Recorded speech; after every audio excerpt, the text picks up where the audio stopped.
self-discovery matters.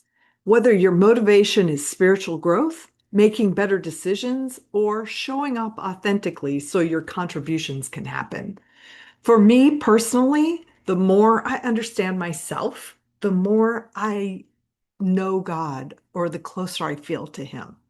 But whatever drives your interest in knowing yourself better, the path you take makes all the difference in whether you actually follow it and enjoy it. Today, I want to share why personality profiling with practical style application creates a uniquely engaging path to self-discovery, and why the homework in this approach is something you'll actually genuinely look forward to. In today's episode, I'm going to walk you through why self-discovery matters, the common approaches and their challenges, and why understanding your personality through cognitive functions with practical wardrobe exploration offers something different. You'll hear my story of how this became my map for personal growth and why this particular path makes self-discovery feel less like assigned work and more like genuine discovery. So there's something spiritually mature people across different traditions seem to agree on. The more you understand yourself, the more you understand God. Also, I think the more you understand God, the more you understand yourself as well. Self-knowledge is not narcissism. It's actually a form of worship, recognizing how you're uniquely designed. But self-knowledge also has practical implications. When you understand how your mind actually works, you can make better decisions. You experience less friction in daily life. You show up more authentically, which means people can actually see who you are and receive the contributions that you're meant to make. For women who have been generous to sometimes the point of self-erasure, knowing yourself becomes essential. Your contributions are not happening or potentially not happening just because people don't see who you actually are. So self-discovery is not indulgence. It's the foundation for showing up in ways that allow your gifts to be recognized and received. Most paths to self-discovery fall into a few categories and they all have real value, but they also have costs and challenges. So therapy and counseling focus on healing past wounds and processing trauma.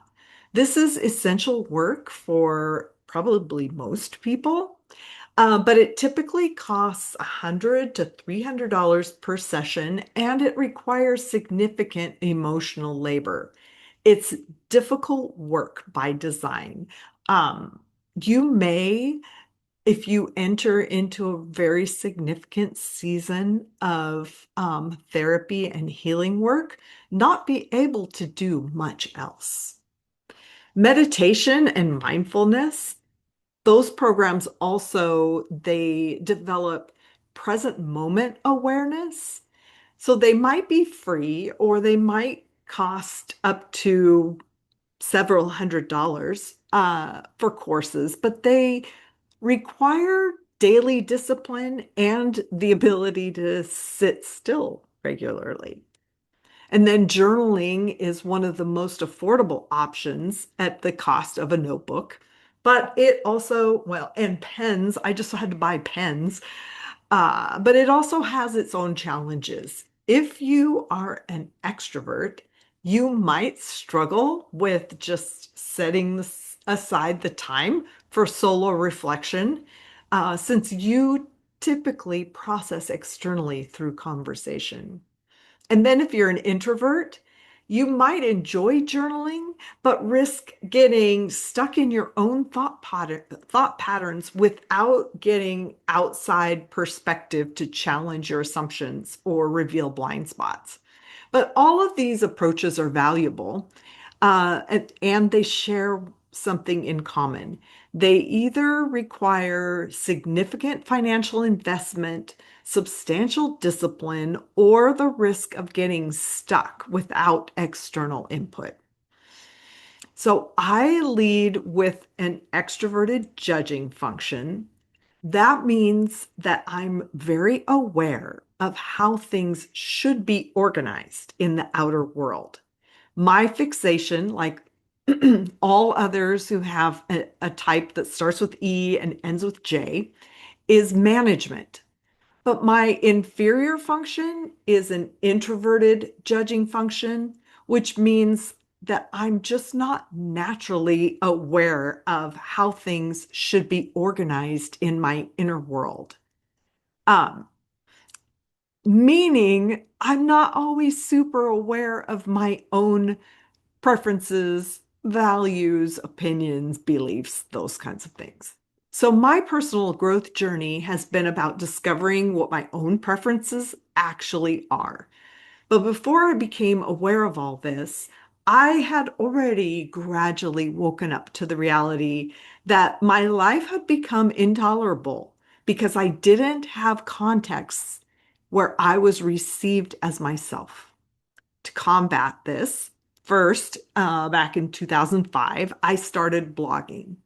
Eventually, I started noticing that people responded to me more like I wanted to be received when I wore brighter colors. And that observation was part of what led me to training with my mentor, Carla Mathis, in style and color analysis. But it took later on, deeper training in Myers-Briggs, cognitive functions, and personality dynamics to be able to produce the personality style blueprints that I have built that are available now. I did that advanced Myers-Briggs training all in 2024, and I continue to study and update my knowledge in that realm. But here's what most people don't even realize. If people understand Myers-Briggs at all, it's usually at the dichotomy level, the four letters, introvert or extrovert, etc. But that's just scratching the surface. The cognitive functions really make it like a map for personal growth. And that map doesn't just show you how you're wired, it also gives you the building blocks for your signature style. Um, so here's what makes this approach to self-discovery different. It starts with a 2-hour personality profiling conversation where we discover your type through the patterns in how you actually operate. We're not relying on test results. We're looking at your actual life. You have an opportunity to clarify. You don't have to just answer like yes or no questions. And we're looking at your actual energy patterns, how you make decisions, how you take in information.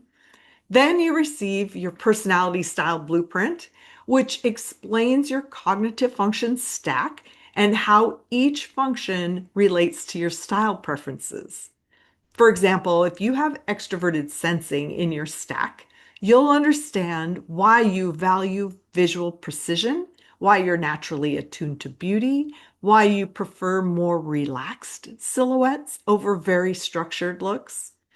And then you also receive a seasonal energy digital palette. During our conversation, I ask you some questions about which of the 4 seasonal energies resonate with you. You get input into how you experience yourself energetically. Then I select one of 20 pre-built palettes that honors both your energy and your current coloring. And this is just the starting point for developing your signature style. But here's what makes the homework fun. You're trying things on with new understanding. You're noticing patterns in what you're drawn to. You're testing your palette colors and seeing how they work. And then you're discovering why you never liked certain things or why you did.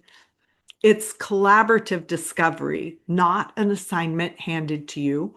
And because you arrived at these insights together in conversation, continuing to explore feels not imposed on you. It's it's all up to you. So remember psychologist William Glasser's principle. Fun is the genetic reward for learning. When self-discovery feels enjoyable, you engage deeply and integrate what you learn. So the homework in this approach is tangible and immediate. You're not processing difficult emotions alone. You're not maintaining daily meditation discipline, and you're not staring at a blank journal page. You get to go to your closet every day and get dressed. You're getting permission to trust what you're drawn to. And you're seeing results in real time. You're not waiting to do the work before seeing change. You're discovering patterns as they show up in your actual wardrobe and your actual life. The free Myers-Briggs Key to Signature Style video masterclass explains exactly why understanding your type at the cognitive function level changes everything. It shows you how those four letters are actually a code and what that code unlocks about how you're wired and how that wiring relates to visual expression. You can find the link to that in the show description or at my website, signaturestylesystems.com. So, understanding your personality through cognitive functions and seeing how it relates to style becomes the foundation for developing your signature style. It's not the complete journey, but it's the essential starting point. Most people think self-discovery requires difficult emotional work, but actually, personality profiling with practical style application makes self-discovery delightful. This is exactly what the congruence code is designed to do. It includes that personality profiling conversation where we discover your type through your actual patterns, your personality style blueprint that becomes your map for growth, and your seasonal energy digital palette that honors both your energy and your coloring. You walk away knowing your cognitive function stack, understanding your flow state and growth edge, and having tools to make style choices that support rather than hinder who you really are. Here's something simple you can do this week to integrate these principles into your wardrobe. Choose 3 outfits from your closet that make you feel most like yourself. These should be the ones where you forget what you're wearing and just feel present. Lay them out and look for common themes. What do they share? Do they share similar colors, level of structure or relaxation, visual simplicity or complexity? Don't really analyze, just notice what patterns emerge and what you're drawn to and what feels genuinely congruent. Thanks for being here for the Signature Style Systems podcast. Have fun being you. I will meet you back here again real soon.